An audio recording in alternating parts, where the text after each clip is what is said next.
دا یو ورو سوال کړی دی چې زموږ سره جومات کې کتابونه دي چا وقف کړي دي جومات لپاره دا بل جومات ته موږ وړی شو او که نه چې د دې جومات نه اوچت کو بل جومات ته ویسو هلته کېږي او دا کار څوک کولی شي یعنی چا دا ذمهواري ده چې دا کار کولی شي الجواب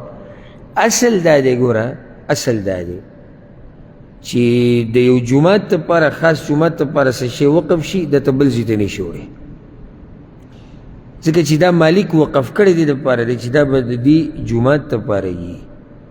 نو نه دي روا چې ته د دې جومات نه بل ته وباسي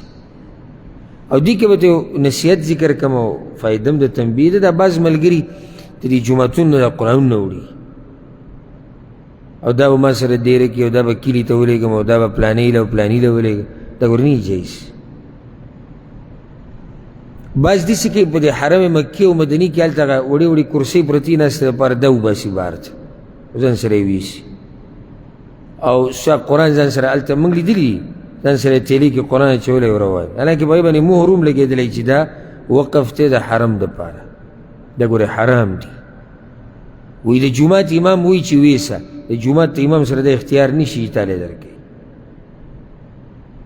دا د الله په نوم وقف شوی دی د الله په نوم چې یو شی ورکړی شي که نه یو ځي لپاره بس دا دغه ځي لپاره دی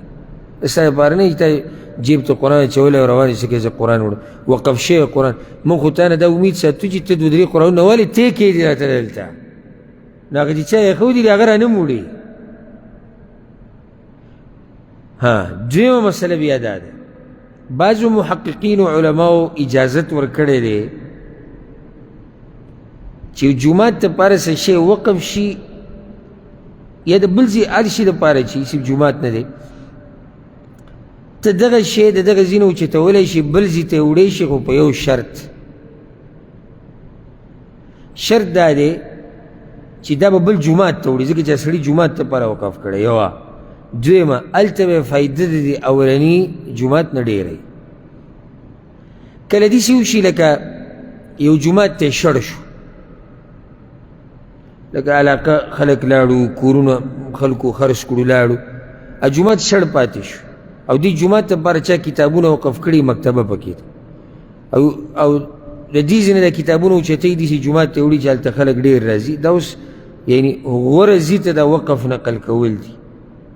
نو داسې حالاتو کې بعضو محققین علماو دا فتوه دی چې جایز دي او په دې باندې دلایل هم شته الحمدلله لکه یو دلیل به پې ذکر کو یو به پې ذکر کو دا یو به کافي انشاءالله د پیغمبر صلی الله علیه وسلم خواله یو کس راغی د فتح مکې په کال باندې کوم کال چې مکه فتح شي و یا رسول الله ما دا منښته کړې وه چې کله الله تاسو ته فتح د مکې نصیب کی نو زه به فلسطین کې بیت المقدس کې لمونځ کوم دا اوس منښته یې کړې ده په ځان باندې یو کار لازم کړی دا منښت هم داسې لکه وقف که یو شی ته الله دپاره وقف کو بل وایي زه به د الله دپاره دا کار لازم کو یعنې دا یو بل ته نږدې دي نو پیغمبر صلی الله علیه وسلم ورته صلی هاهنا دلته وکړه